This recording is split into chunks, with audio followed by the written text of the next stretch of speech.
So good afternoon, ladies and gentlemen. Morning. Now, we've had engagements this morning. I would want to just do a brief introduction of the ministers. That's the Minister for State in charge of security from the UK government and the Cabinet Secretary for Interior, Professor Kindiki, and the Minister of State for Security of the UK government, Minister Tom. We've had a series of engagements focusing on the compact agreements that began in 2018.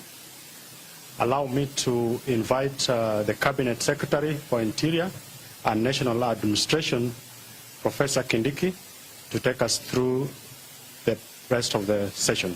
Thank you.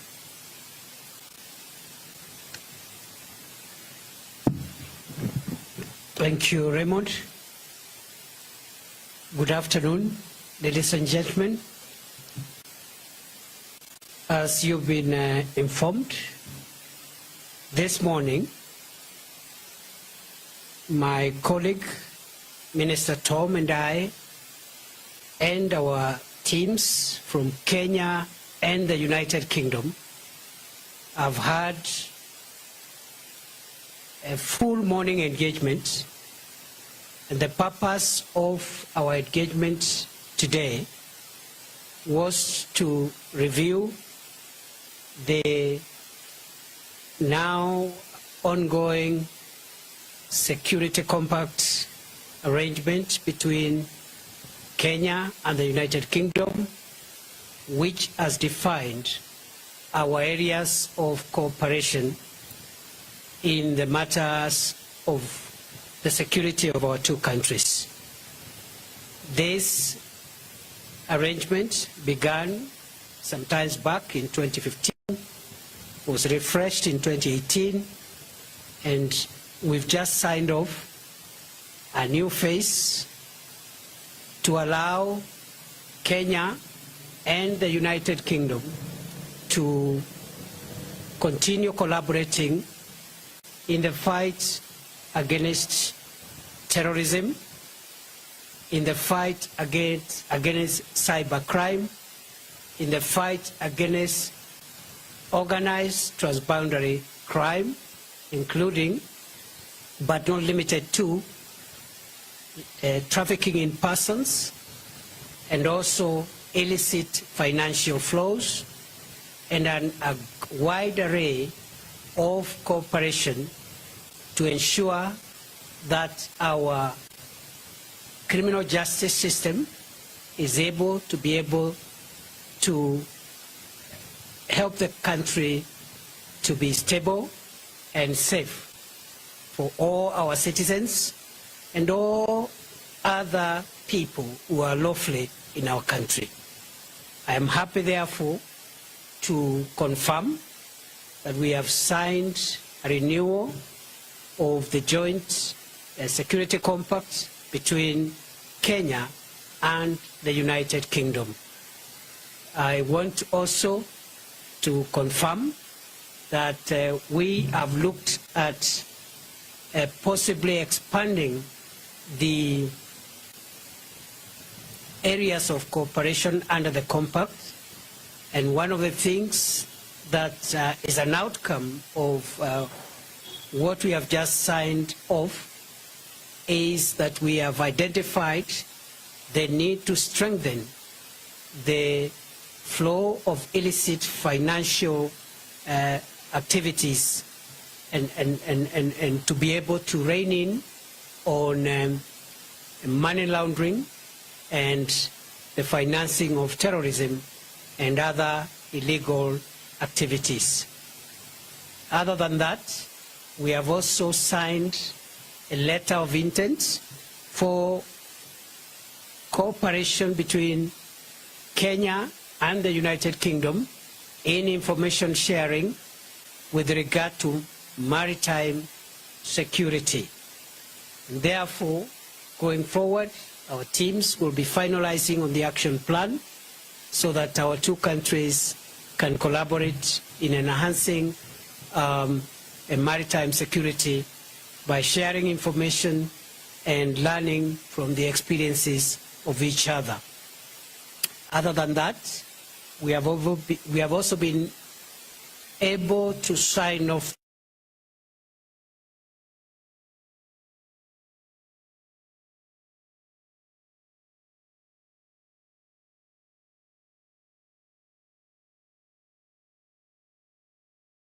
morning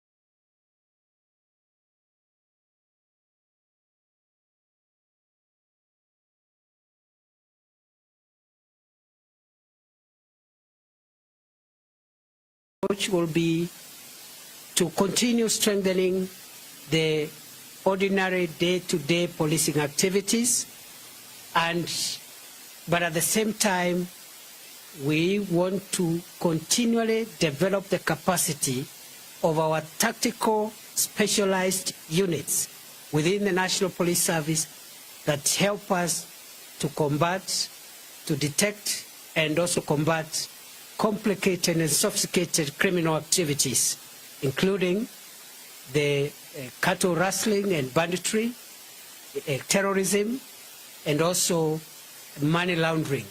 And therefore, the support that is being given to the tactical arms or units within our National Police Service will go a long way in enhancing Kenya's preparedness to ensure that we have a stable country which is good for our citizens and to all other people who are within our territory.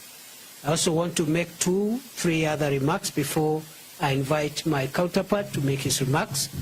And firstly is to say that the friendship between Kenya and the United Kingdom is long-standing, it is entrenched, and it is long-term. We appreciate what the United Kingdom has done to support Kenya on the basis of mutual respect and reciprocity over the years. And we have no reservations whatsoever to work our way out and to make sure that we sustain this relationship so that the people of our two countries can enjoy shared prosperity even as we look into the future. Secondly, the remark I wanted to make is just to emphasize and underscore that the United Kingdom has remained a key partner for Kenya in the area of the fight against corruption and the fight also against illicit financial flows as well as money laundering. In that respect, we have been able to agree to a program whereby you continue supporting us even as we manage that space, because just like terrorism, the flow of illicit finances is an international and transboundary criminal activity, and it requires international support, international collaboration. Lastly, in the past, present, and in the future, the United Kingdom is also supporting Kenya to ensure that we remove the threat of a cyber, the threat of that comes through the cyberspace, and therefore we want to commit ourselves to ensure that over and above the framework documents that have been signed, we are going to rapidly develop action plans which should be concluded in the next 2 weeks or so that we can have this program running into the future, making sure that our countries are aligned and looking at our stability from a common perspective. Otherwise, I think I want to leave it there I will allow the Minister, Tom, to make his remarks, and after that, we will allow 1 or 2 questions, not because we are running away, but because the Minister is here on a very short time span, and he has a huge program, and we don't want to delay him. We would want him to achieve all the objectives of his trip. Minister, you are welcome to Kenya, and thank you for honoring us with your visit this morning. Thank you. Thank you very much indeed. It's an enormous pleasure to be with the Cabinet Secretary this morning. The agenda that he has set out has been one that we've been working on together for a long time. It's ambitious. It's based on the needs of both of our nations and all of our people, on reinforcing and securing the living bridge that binds us between the communities that live in either country and, for many of our citizens, in both. And it's about looking at the challenges that we all face. Because the reality is, as the Minister has set out this morning, as the Cabinet Secretary has set out this morning, the isolation of the old days doesn't exist anymore.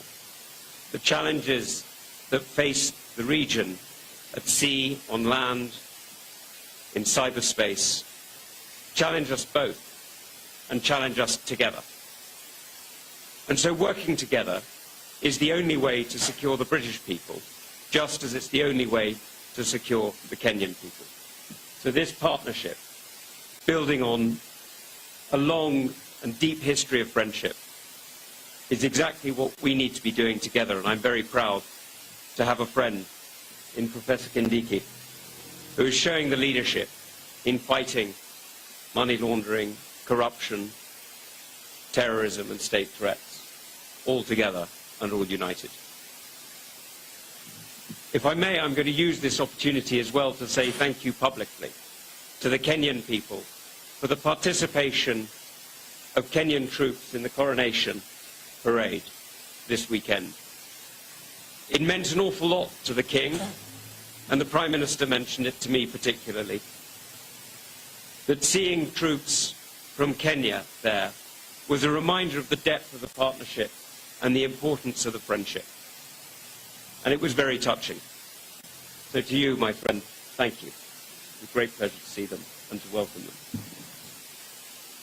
Now, this document that we've signed today and the action plan that we're going to be finalizing in the coming fortnight is a living document.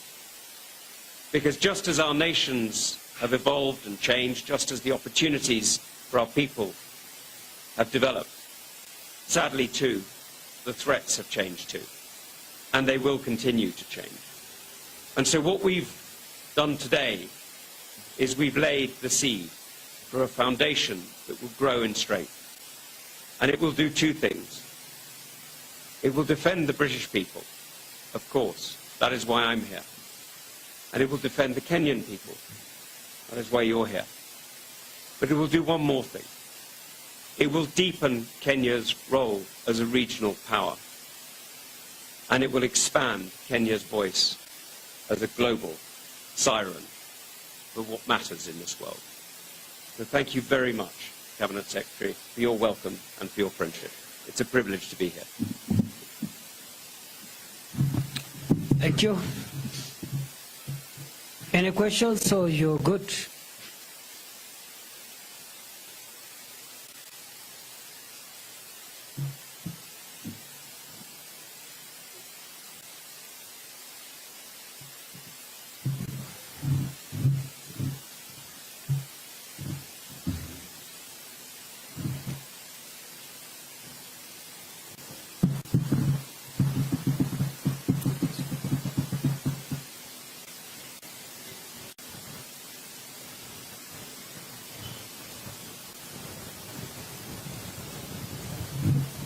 I can donate my mic.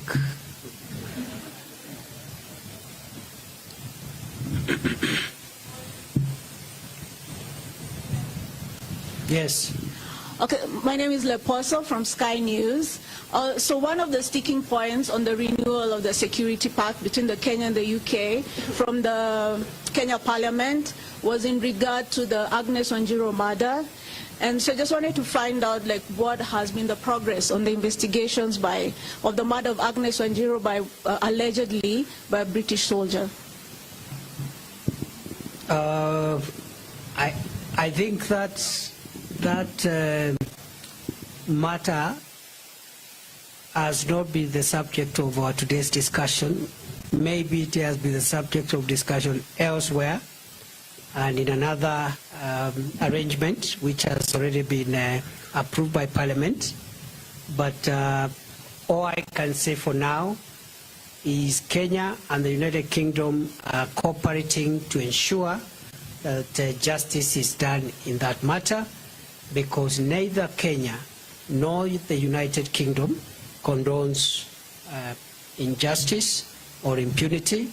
And I think the progress has been made, but I think that has not been the subject for discussion this morning. We'll be looking at closure very soon on the matter of the death of Ms. Wanjiru, which occurred some years back. And it's also part of perhaps what would happen when you have interactions. You expect a few unfortunate incidents, but the two countries are resolving the matter diplomatically, quietly, and also in the spirit of friendship and openness. And when the matter is concluded fully, we'll be able to report progress.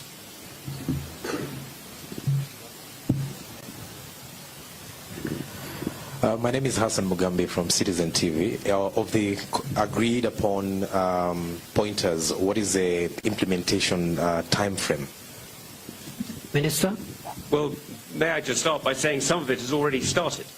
The UK government is already supporting with 1.7 billion shillings a year counter-terrorism work in Kenya. This is a huge contribution to a very large effort by the Kenyan government. But it's a contribution that matters fundamentally to the British people, so that's why this investment is there. There's also development already ongoing in terms of maritime security, the work going on around Mombasa, and indeed in the sharing of procedures and techniques that we have been training each other and training ourselves with in the partnerships that we've developed over years. But the reality is, for many, many years, Kenya has been an important training area for the United Kingdom. We know that. What's now becoming the case is that Kenya is not just a training place, but a training partner. We're training each other. One last one.